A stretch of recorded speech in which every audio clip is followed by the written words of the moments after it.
Hi, my name's Sarah Smith and I'm a cognitive behaviour therapist working in IAPT in HPFT. So thank you for joining us on this webinar, which we've made to reach out to any healthcare staff working during the pandemic and who may, as a result of that work, be experiencing high levels of stress and anxiety. And we made it to provide some information about the symptoms that you might be experiencing and how to access help if you need it. And it's also to provide some information for any team leaders on how best to support your staff during this time and how to best support yourself too. As frontline workers in the NHS during the COVID pandemic, you've all, over the last 3 months, been in an unprecedented situation. You've had to work under extreme pressure. You may at times have felt forced to make impossible decisions. You may have witnessed illness and death on a scale that you've not encountered before. And you've worked under circumstances where you may well have felt at risk yourself. This level of continuous stress, while still wanting to provide care for your patients, may inevitably have had a big impact on you and taken its toll. This is experienced by different people in different ways. Now, as we're coming out of the first wave of the pandemic, it's natural that you may find you've got time to reflect on what has just happened, and you might be considering the personal impact this has had on your team, your colleagues, and yourself.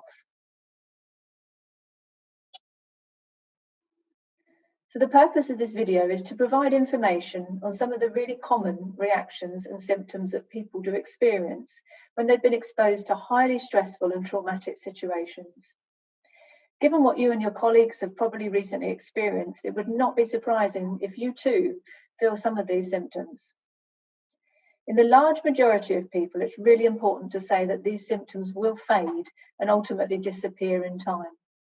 But for some people, these symptoms may persist.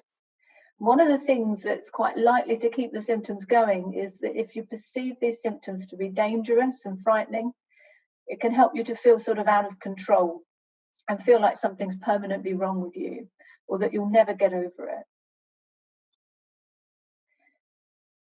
So the aim of this video is to help you understand that these symptoms, which can be really unsettling and distressing, are a normal reaction to abnormal events. This video aims to explain why you and your colleagues might experience them and what to do if they persist. Finally, there is a section for team leaders who will of course be providing as much needed leadership and support at this time. For team leaders, as well as looking after your own needs, you will of course want to support and look after your staff and know when and how to seek help.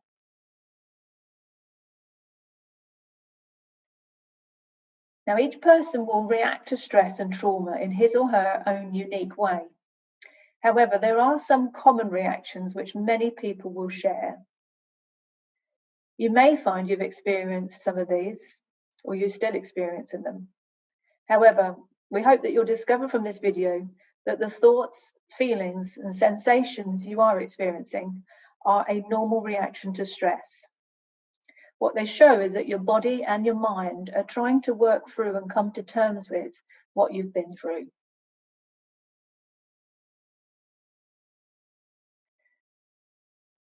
So one of the most common things that people report after extreme stress is unwanted and distressing memories. You may find that some of you are having flashbacks when visual images of what you experienced suddenly pop into your mind. Flashbacks are less common than the repeated distressing memories I just spoke about. Sometimes flashbacks can be so vivid as if you're back and experiencing the events all over again. You might have an acute awareness of sounds, smells, tastes, and even bodily sensations which feel like the ones that were present at the time. These memories can also appear through nightmares. During these recollections, you may repeatedly experience feelings and thoughts that you had at the time. These feelings might include panic, feelings of anger or helplessness, sadness, even horror, and many other feelings. You may experience pangs of emotion which make you feel extremely upset or tearful. You may find yourself wondering what would have happened if you'd reacted differently. You may find yourself blaming yourself in some way. When you think in this way, you may feel guilt or shame or anger with other people or yourself. It's really common for people to go over and over what has happened in their minds. These thoughts and feelings are a way of wishing that things have been different and indicate that you're probably still trying to make sense of what has happened.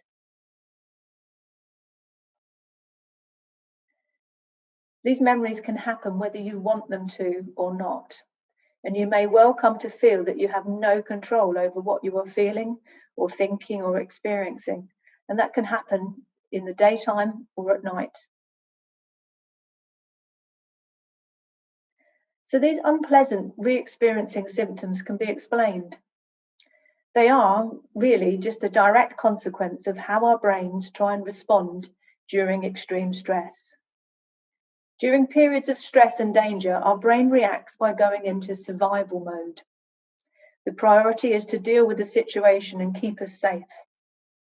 As a consequence, the brain power that would usually be invested in laying down our day-to-day memories is used for much more urgent matters, survival.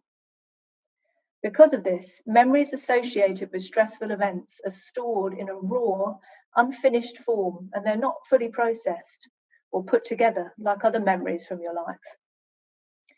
This has the effect that the memories of the event appear to happen as if it was in the here and now, rather than being something that happened in the past. Over time, your memory system reclassifies these memories as past events, at which point they become less intrusive and less distressing. For some people, this automatic process does not always happen, and if that's the case, CBT therapy can provide a highly effective way of helping you achieve this. Other reactions you may be experiencing include increased arousal. These feelings are closely linked to the physical response that you experienced during the stressful episode. These sensations can occur at times when you're reminded of or re-experience part of what has happened. This can also happen in situations which do not seem to be linked to the incidents at all.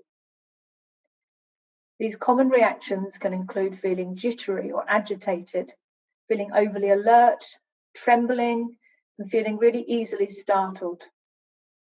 You might have trouble getting to sleep, or you might wake repeatedly during the night or sleep restlessly. You may find yourself dreading night times because of the difficulty sleeping or because of nightmares. Feeling tense and jumpy all the time may lead to feelings of irritability, especially if you're not getting enough sleep. You may find yourself snapping at people close to you or losing your temper for what would seem like trivial reasons. As with intrusive memories, there is a good explanation for feelings like this. These responses are caused by the release of adrenaline and other chemicals into your system. It's the same mechanism that would have happened during the period of high stress. At the time, this was helpful because it enabled you to act. But now these arousal symptoms might be interfering with your ability to lead a normal life. This may be why you feel constantly keyed up, tense, and irritable. And over time, as it becomes apparent that the ongoing crisis is no longer there, and in fact is something that occurred in the past, this sense of alertness usually subsides. But in some people, however, it may persist. And if that is the case, they may benefit from an additional support. Now, because of the intrusive memories, strong emotions and feelings of arousal, they're very distressing for people. It might be tempting to try and reduce them by avoiding places, people, and any other kinds of reminders that trigger these off. You may find yourself blanking out or switching off when you are reminded of what happened. Emotional numbing, which is the loss of the ability to feel anything very much, including affection and pleasure. is another common way of trying to cope with painful feelings and thoughts about stressful events. This may make you feel quite alienated from people you care about because they've not experienced what you have. It's as if they cannot possibly understand what you are going through. You may find it really hard to talk about things with people, about what you are feeling, and you may feel very alone with this. You may want to protect them from your experiences because you care about them. Avoidance is often a good way of reducing stress in the short term, but it's not always the best in the long term for getting over stressful experiences. For one, it's difficult to avoid one's own thoughts and feelings successfully. They keep coming back, and indeed, trying to avoid them can actually make them more frequent and more persistent and increase the sense of being out of control. Excessive avoidance can result in your life becoming more and more restricted, and therefore you find that you're struggling with this over time, and it might be a good idea then to seek support. During the past few months of your life and the lives of those you care for or those around you may have been threatened. Perhaps you felt as though there was absolutely nothing you could do to prevent the worst thing happening as a professional or in your personal life. You may have felt that you had no control over your feelings, your physical safety, or your life. You may still feel these things. These feelings may reoccur when you're reminded of the crisis or when images or other sensations from this time pop into your mind. Sometimes the feelings of loss of control may be so intense that you may worry that you're going mad or losing it. It's really important to realise that these experiences are very common after traumatic events and are trauma memories, and they are not a sign that you are going mad. You may find that you've had trouble concentrating. It can be really upsetting and frustrating to not be able to concentrate or pay attention to what's going on around you. This can lead to a feeling that you're not in control of your mind or that you're going mad. It's important again to remember these reactions are temporary. It's an attempt to make sense of what's happened to you. Your mind is constantly going over and over what happened, bringing it up, chewing it over, trying to digest it. Naturally, this means you have less mental space available to concentrate on other things. With time, you will dwell less on what has happened, and as your sleep improves, this will also improve your concentration.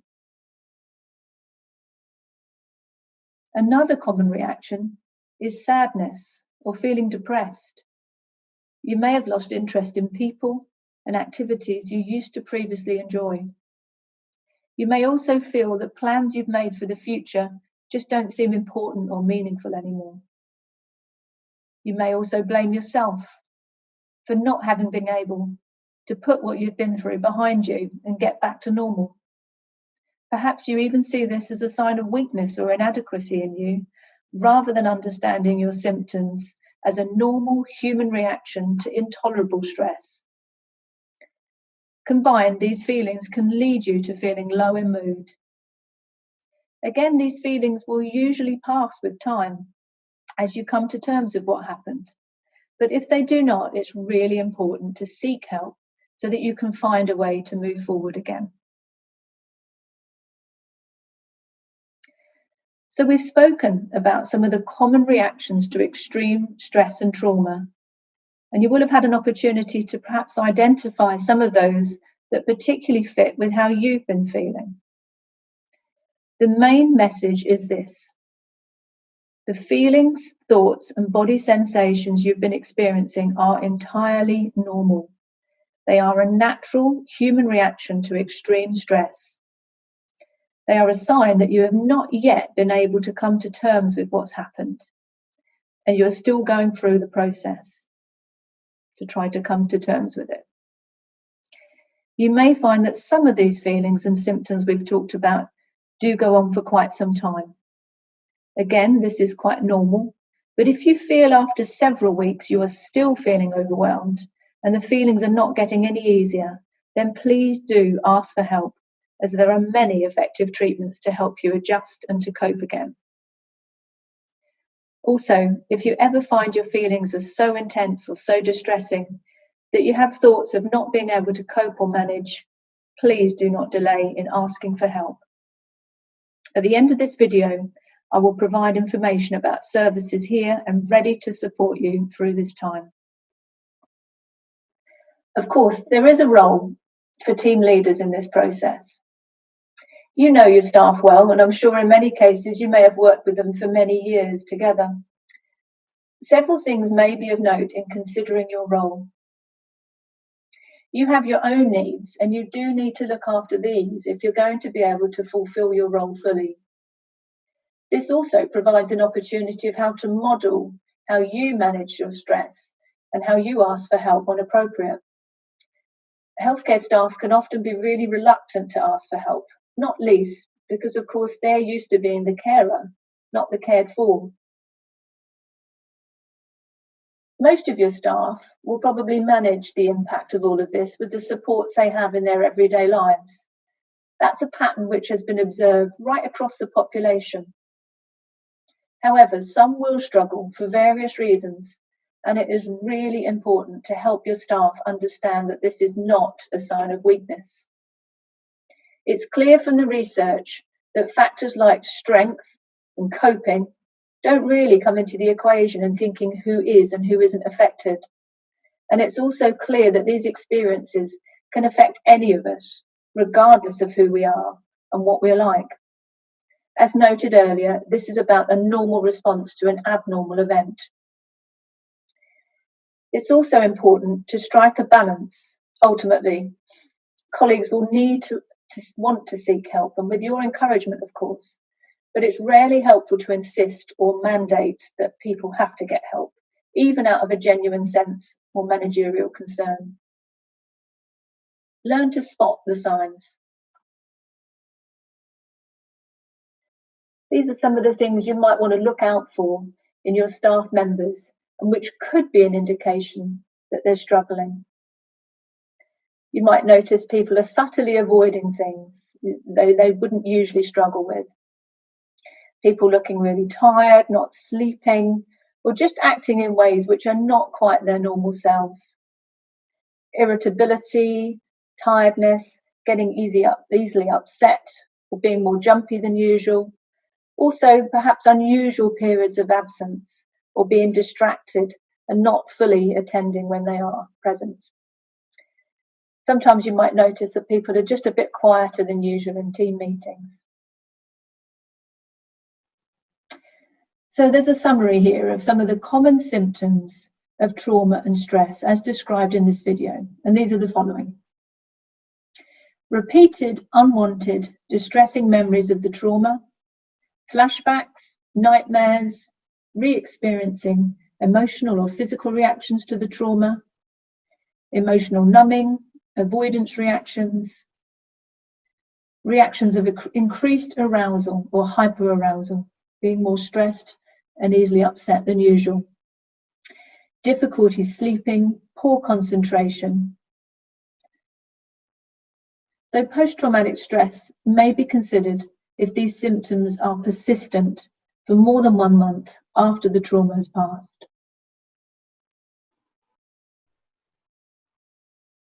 So thank you for joining us on this webinar. I really hope it's been helpful to you. If you would like any further support or advice, or you'd like to make a self-referral or a professional referral, please do use the links that you can see on the screen now. Thank you.